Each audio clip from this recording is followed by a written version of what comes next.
Hey, it's Bitty Penny. Welcome back to my channel, and this is the kickoff for Old Plus New 2022. You guys will post randomly throughout the month on the 5s, and the January prompt or theme is love one another or encouragement. You can do either one.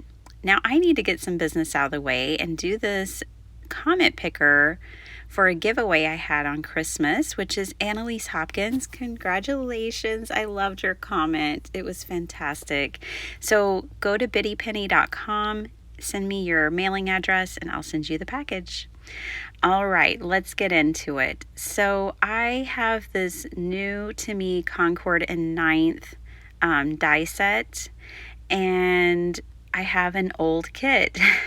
Oh my gosh, I have so many old kits. And in this video, it's not like I'm busting the entire kit or anything.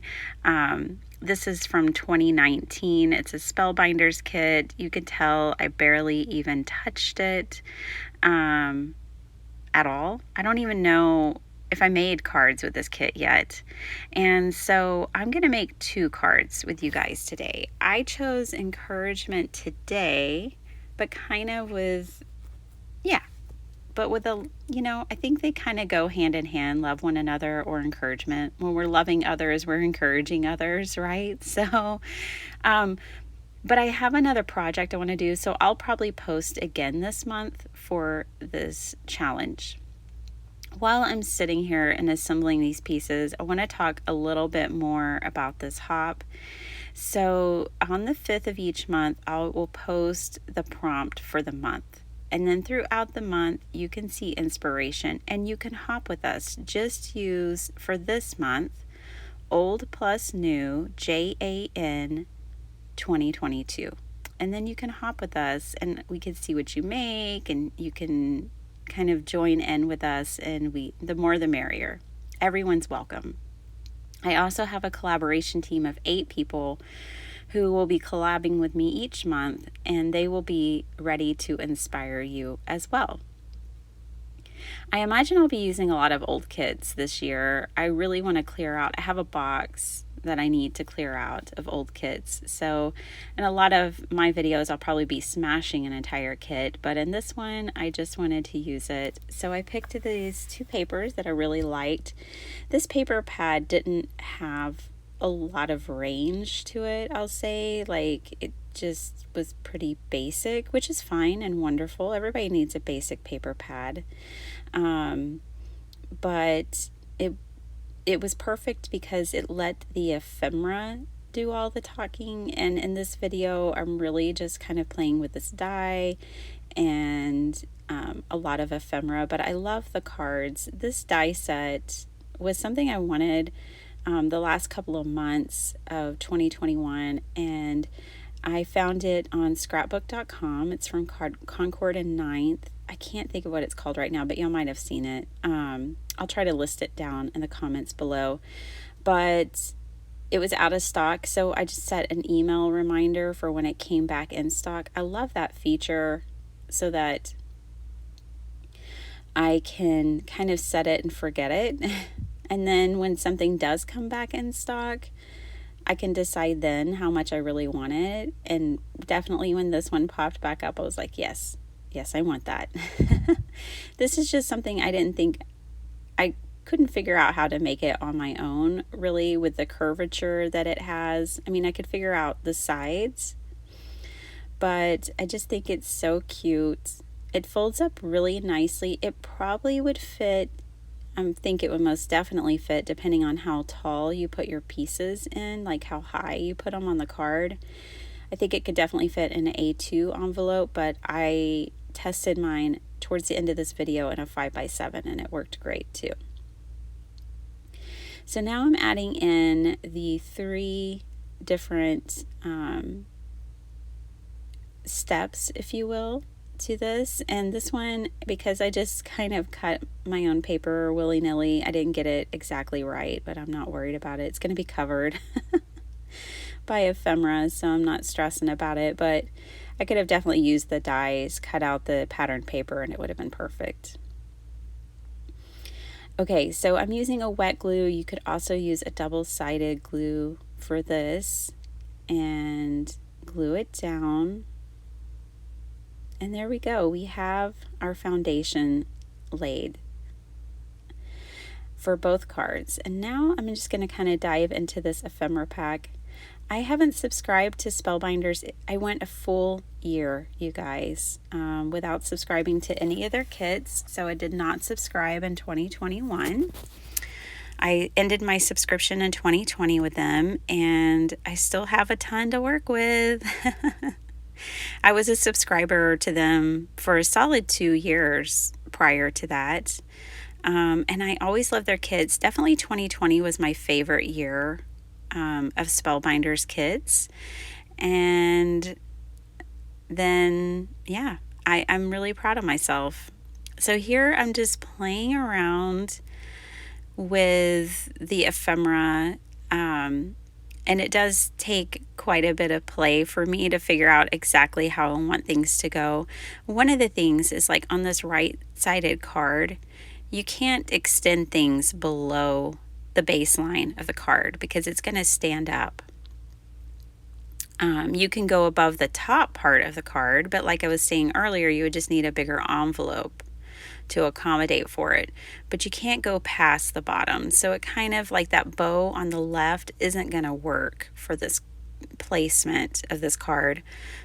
So I'll end up, moving things around and getting the position right. Okay, so I'm going to take this card here, and I actually popped up the bow with some foam tape. And then it is extending over the edge. I'm going to put the swan up front. This kit, I'm pretty sure I got this kit like in one of their sales because I really wanted the swan die. And I think that's why I hadn't used it yet, because it wasn't a kit that came to me. I'm pretty sure, like, there were some months that I would skip. I missed that feature with Spellbinders. You used to be able to skip a month if you weren't really feeling the kit, or maybe you were going to be too busy and didn't need a card kit.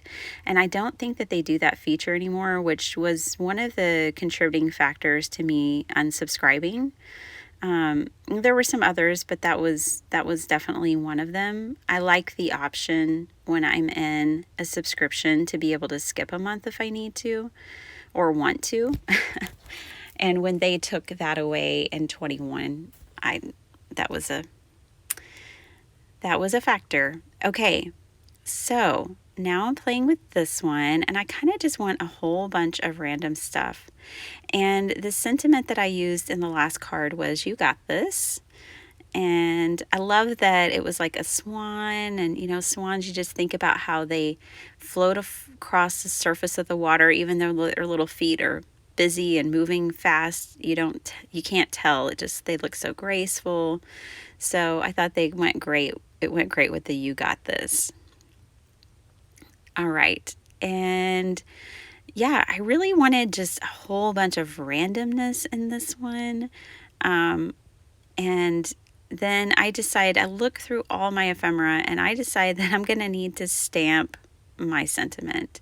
I did cut these macarons apart, and that way I could fit them in a little bit better. I actually end up cutting that purple and hot pink one apart as well.